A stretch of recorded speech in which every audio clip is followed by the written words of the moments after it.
Il faut que tu tires plus pour progresser. Est-ce que tu as déjà entendu cette phrase? Salut à tous, c'est Anaëlle et aujourd'hui on se retrouve pour parler du volume de flèches pendant l'entraînement. Certains d'entre vous, je pense que vous tirez entre 60 et 100 flèches par entraînement et parfois même qu'un seul entraînement par semaine. Est-ce que selon vous c'est suffisant pour vouloir performer en compétition? Eh bien la réponse est non. C'est simple, en compétition, par exemple en TAEI, vous avez 72 flèches à tirer en tir compté. Mais avant ça, vous avez fait 3 à 4 volées peut-être maximum de flèches d'entraînement, ce qui veut dire 3 à 4 fois 6, 24 flèches. 24 flèches plus 72 flèches comptées. Vous êtes presque à 100 flèches de tir. C'est le même volume, certes, mais c'est pas la même intensité. En compétition, vous allez ressentir du stress, vous allez être plus crispé. Parfois, les conditions sont plus mauvaises qu'à l'entraînement. Et du coup, elles sont beaucoup plus dures, tant mentalement que physiquement. Du coup, 100 flèches à l'entraînement, c'est pas suffisant. Je vais vous expliquer pourquoi. Le tir à l'arc, c'est un sport de précision. On cherche à reproduire un mouvement le plus naturellement possible, de manière la plus relâchée possible, pour que ce soit réellement précis et que ça puisse atteindre le 10. Pour que ce mouvement il soit automatique, naturel, relâché, on passe par plusieurs phases. La première phase, c'est la phase de compréhension, celle où tu vas comprendre ton mouvement. C'est là où l'entraîneur, il va te faire découvrir le mouvement. Il va te dire, eh bien par exemple là, je veux que tu sois en T. Donc je veux que tu sois perpendiculaire au sol, droit sur tous les plans, face, arrière ou du dos. Pour travailler ça, c'est simple, tu vas faire des mouvements élastiques, du miroir, bref, plein d'exercices. Et c'est pendant cette phase-là que tu vas comprendre, que tu vas tirer des flèches pour essayer de ressentir la différence entre je suis droit ou je suis en arrière, je suis en avant. Toutes ces différences-là, c'est ce moment-là où tu vas chercher à la comprendre. Et cette phase-là, elle va durer plusieurs centaines de flèches. Cette phase où tu vas dissocier le fait d'être droit et le fait d'être penché. Le fait de réussir à comprendre le mouvement et à le mettre en place. Et c'est là qu'on va arriver à la phase d'après. La phase d'après, c'est maîtriser. Maîtriser, ça, c'est plusieurs milliers de flèches. Ça paraît énorme dit comme ça, mais c'est pourtant ça. C'est la phase où tu vas être là, 8 fois sur 10, tu vas être tenté. 8 fois sur 10, tu vas être bien placé. Et pourtant, ça ne veut pas dire que tu n'as pas beaucoup progressé par rapport à la phase où tu comprenais le mouvement. Parce que tu te dis, mais comment ça, 8 fois sur 10, une fois que j'ai compris, je le fais, et puis voilà. Non. En fait, c'est une phase où tu as compris.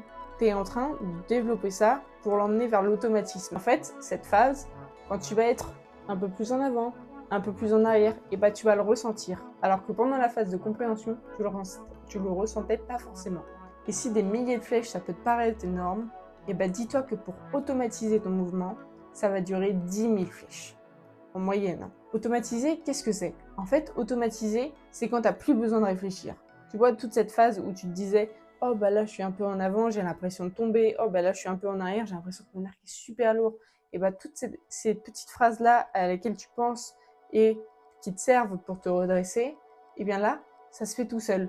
C'est-à-dire que tu n'as plus besoin d'y penser, tu es directement monté, tac. Mais cette phase-là, elle peut être super longue.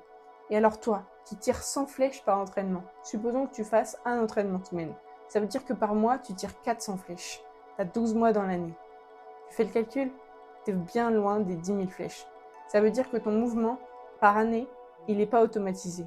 Et c'est pour ça que le volume, c'est important. Parce que pour arriver à automatiser ton geste, à devenir de plus en plus précis et donc de plus en plus performant en compétition, il faut que tu augmentes ton volume de flèches. Et j'en vois déjà certains qui vont me dire « Oh bah c'est simple alors, on va tirer 2000 flèches à la semaine et puis comme ça on arrive rapidement aux 10 000 et on est tous des bêtes. » Il faut que tu fasses attention, ne le fais pas n'importe comment. Parce que si tu fais ça n'importe comment, que tu passes du jour au lendemain de passer 100 flèches à faire un entraînement semaine, à faire un entraînement tous les jours de 400-500 flèches, et bah tu vas te blesser. Tout simplement parce que ton corps n'est pas fait, n'a pas l'endurance nécessaire pour tenir ce nombre de flèches. Tu vas donc augmenter ton volume de manière plus progressive. Et pour ça, on va influer sur 3 facteurs. Le premier facteur, c'est le nombre de flèches que tu vas tirer par volée. Par exemple, si tu as l'habitude de tirer 3 flèches par volée, commence à passer à 4, 5 et ainsi de suite jusqu'à arriver à 8 flèches. Mais pas dans la même séance, non. Tu peux monter à 4-5 flèches si tu avais l'habitude de tirer 3 flèches la séance d'après. Mais ce qu'il faut, c'est qu'à la fin de la séance, tu ne ressentes pas de douleur. Tu peux faire ta semaine comme ça. Si tu as une ou deux séances, ou si tu as juste une séance, tu finis ta semaine comme ça. Si ça s'est bien passé, tu refais la même chose la semaine d'après. Si tu sens que c'était mieux, eh bien tu peux augmenter, rajouter une ou deux flèches par semaine. Et si, à l'inverse, tu augmentes et qu'il y a de douleurs qui arrivent, tu peux rediminuer au cours de ta séance et réessayer la fois d'après. Mais surtout, il ne faut pas que le seuil de douleur il soit trop élevé. Je pense que c'est quelque chose dont j'ai dû parler dans comment je reprends l'entraînement. Donc n'hésitez pas à regarder cette vidéo si vous ne l'aviez pas déjà regardée. Deuxième facteur sur lequel tu peux évoluer, c'est ton nombre de séances à la semaine. Dans le cas où par exemple tu peux pas tirer beaucoup de flèches à ta séance parce que tu n'as pas assez de flèches, parce que tout le monde tire tant de flèches et du coup tu peux pas en tirer plus sinon tu pénalises tout ton groupe, et bien là tu peux augmenter ton nombre de séances à la semaine, ce qui fait que ton volume sera aussi augmenté. Attention, le nombre de séances à la semaine, si tu l'augmentes, tu fais pas par exemple 2 séances lundi, mardi et après tu tires pas pendant 5 jours, il faut que tu espaces tes journées d'entraînement. C'est-à-dire, si tu as une séance le lundi, t'en fais une autre le mercredi. Si ta séance elle est le mercredi, t'en fais une autre le vendredi ou le samedi. Essaye d'espacer de 1 à 2 jours chaque séance. Le top dans les clubs pour bien progresser, c'est d'avoir 2 à 3 séances semaine minimum. Le troisième facteur sur lequel tu peux agir, mais qui va dépendre de ton club, de l'organisation, de tes infrastructures, ça va être la durée de ton entraînement.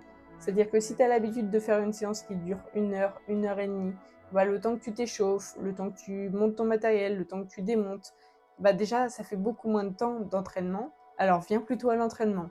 Monte avant le début de la séance. Commence du coup dès le début de la séance ton entraînement et finis à l'heure de la séance et démonte à ce moment-là. Et là où ça peut pêcher, c'est effectivement si par exemple tu as les sport co qui arrivent juste après toi et qu'il faut que tu te dépêches de démonter. Là c'est plus compliqué, je suis désolée.